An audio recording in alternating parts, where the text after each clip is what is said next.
every single illegal alien that is identified for removal is going to be successfully removed from this country. How do you spell racist? I-C-E! How do you spell fascist? I-C-E! We are not going to allow the trespass and invasion of this country anymore. Because they are kidnapping children. They are ripping people from their families. These are the sounds and echoes generated by President Trump's immigration enforcement campaign in the Chicago area last fall, also known as Operation Midway Blitz. I'm Caitlin Walsh with Change Agents, the podcast. In today's episode, we look at Operation Midway Blitz, its aftermath, and its reconstruction efforts through the Illinois Accountability Commission. During Operation Midway Blitz last fall, ICE and CBP, Customs and Border Protection, agents swept through Illinois streets and neighborhoods, allegedly targeting criminal non-citizens. What really happened, though, was a different story. Agents detained both U.S. citizens and non-citizens, often aggressively and without regard for any criminal history. They entered homes without a warrant. They disrupted peaceful neighborhoods without a clear objective or let alone due process. Their repeated use of excessive force endangered protesters, bystanders, and even Chicago police officers. By multiple accounts, evidence shows that nonviolent protesters did not pose a threat to federal agents. Yet ICE and CBP deployed tear gas, pepper spray, and a previously banned pit maneuver, a law enforcement tactic used to stop a fleeing vehicle by striking its rear end, potentially causing it to lose control. The maneuver had been deemed too dangerous. These intimidation tactics intended to silence those engaged in First Amendment protected activity. The repercussions echoed far and wide. Meanwhile, a cascade of misleading statements obscured the deeper irony. This was a law enforcement operation that itself appeared to violate multiple laws. President Trump's Midway Blitz profaned people's civil and constitutional rights. One such victim was Jennifer Moriarty. It was a Friday. It was Halloween. It was a gorgeous day. The sun was shining. It was absolutely spectacular. I was working from home that day, and the helicopters, probably 9 o'clock or so, just, you started hearing them, and then they just kept hearing. It was very unusual. It became extremely loud. Jennifer Moriarty is a trial lawyer by occupation and a longtime resident of Evanston, Illinois. On Friday, October 31st, 2025, Halloween Day, Moriarty was distracted by the noise of the helicopters overhead and took a break from her work. She drove to the dry cleaners a half-mile away. On her way back, she stopped at the intersection of Oakton and Asbury when she heard a vehicle traveling at high speed and suddenly colliding with another. Everybody jumped out of their cars. There were people that appeared on bicycles, and there were agents that pulled a young woman out of the red car that they had just caused an accident with. And they didn't just pull her out of they ripped her. They ripped her out of her car and slammed her face down onto the pavement. There were whistles. There were people, telling them to leave. I walked with my camera. I had my phone out to start recording, and I just walked up, and an agent grabbed me by the neck and threw me down on the ground and got on top of me. The sounds, the community, the people, I can see their faces.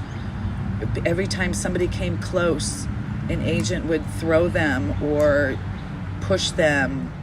Moriarty is describing the chaos that quickly transpired after the collision. Several witnesses say Border Patrol agents were roving the streets of Evanston that day in an unmarked SUV. Around 12:15 in the afternoon, one federal vehicle reportedly sped through the intersection and slammed on the brakes, causing the red car to rear-end them. After ripping her out of her car, in Moriarty's words, the crowd grew in number as more people arrived on the scene. Some came to blow whistles and record on their phones. Some were trying to figure out what was happening. Others still were trying to help at the scene of a car crash. Marcello Africano was one who came to help, but ended up severely beaten by federal agents and detained for over 5 hours. And there was the young man. The young man was on the ground. He was screaming, just screaming. They were beating him. I remember seeing an agent on top of him and another agent standing with one of that young man's legs up in the air. And he was twisting his leg, trying to twist it in 360 degrees, which would result in a spiral fracture. If you look at the videos from the scene, you'll see a moving truck. And he was helping his brother move. And they were just driving, and they saw an accident, and they saw people on the ground. I don't think he processed that they were agents and that the agents were attacking people. I think he thought that there were people hurt. And that's all he was doing, was coming up to see if people were okay. And they immediately grabbed him and just started beating him. The federal agents forced Moriarty, Africano, and the woman driver into the back of their vehicle. All U.S. citizens, they were never given a reason for their detainment. Moriarty reported that they drove through Evanston and Rogers Park for over an hour. The agents brake-checked and intimidated other vehicles on 3 separate occasions. They drove recklessly within a 4-block radius containing 4 schools, a community center, and a retirement home. All the while, Africano was recovering from multiple blows to the head. The young man, he needed help, medical help. He needed it, and they refused. It wasn't that they refused to acknowledge his repeated requests. They refused to acknowledge me also requesting that he needed help. Hours later, the agents took the 3 detainees to the FBI facility downtown for investigation. They took pictures of Moriarty's driver's license and attorney ID. Moriarty and the young woman driver were released without charges. Africano was charged with 1 count of assaulting federal officers. His case was later dismissed. Come Monday morning, Moriarty received an email from the federal government saying that her global entry status had been revoked. So far, this has been the only action they've taken against her. Following these incidents, agents Timothy Donahue and Thomas Parsons submitted reports that contradicted available video footage and witness accounts. As a result, the car crash was blamed on the young woman, and the beating of Africano was claimed to be justified. The Department of Homeland Security accepted the agents' version of events without conducting a thorough investigation. People are left wondering how the federal government could have engineered and executed a campaign that violated its own laws. What went so terribly wrong that the federal government not only permitted but perpetrated an atrocious abuse of power? Midway Blitz revealed a regrettable accountability void lodged in the Department of Homeland Security. Within DHS, several internal offices are meant to keep federal law enforcement in check. The Office for Civil Rights and Civil Liberties handles civil rights complaints. The Office of the Immigration Detention Ombudsman reviews conditions in detention centers. In March of 2025, however, DHS closed these offices. It claimed they were internal adversaries that obstructed immigration enforcement.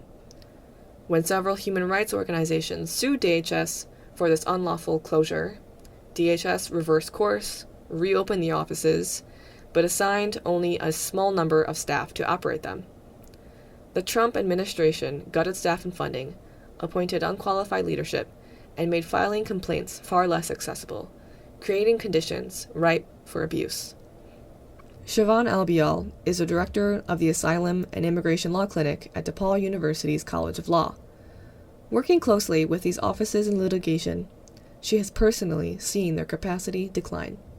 You know, if those offices are operating as they should be, they are, proactively going out into the community, engaging the community to hear complaints, to hear what needs to be done better. If the will is not there, which it is not, right? That those things don't happen, those things don't function, right?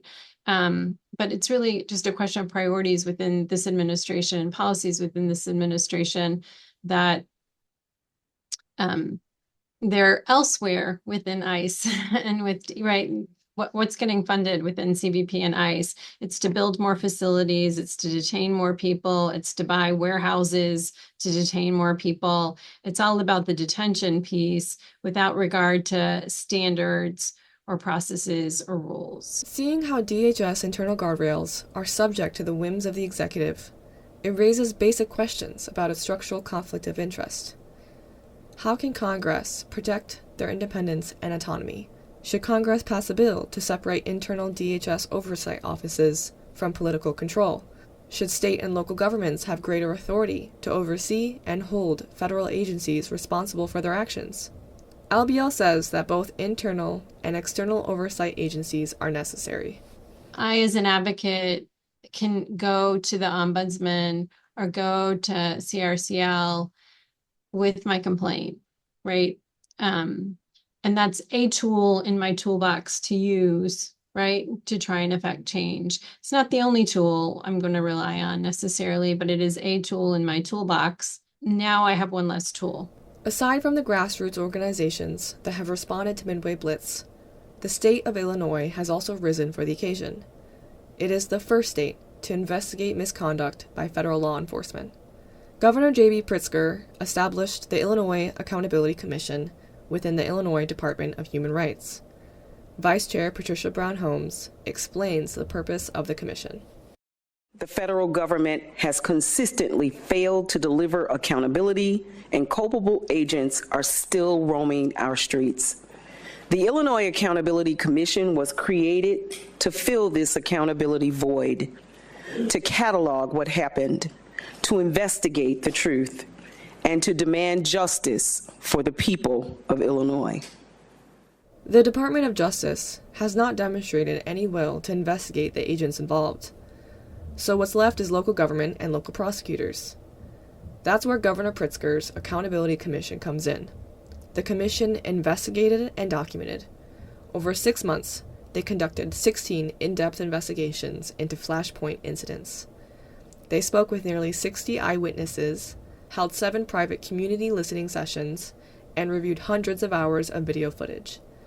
Then they summarized their findings, along with key policy recommendations, in a final written report.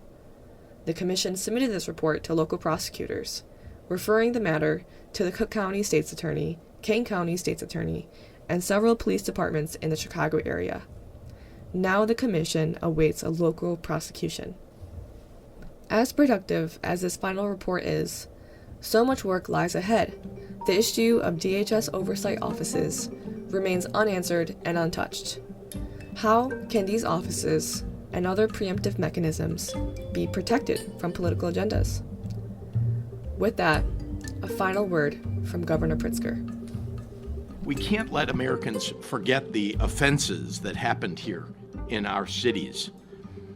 They are an erosion of the most precious principles of our republic.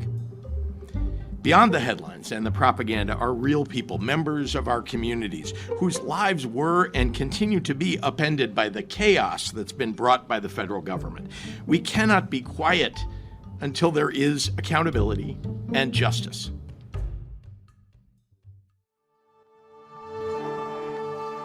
Thank you for joining Change Agents, the podcast series looking at grassroots actions and solutions through stories told from the inside out. Change Agents is produced by Reparations Media. The music is composed by Sarah Abdullah. Funding support is provided by the Chicago Community Foundation, the Chicago Community Trust, the Field Foundation, the Wayfarer Foundation, and the Lumpkin Family Foundation. Subscribe to this podcast on Apple Podcasts, Spotify, Stitcher, and wherever you find podcasts. And follow Change Agents on Facebook, Instagram, and our website, changeagentsthepodcast.com.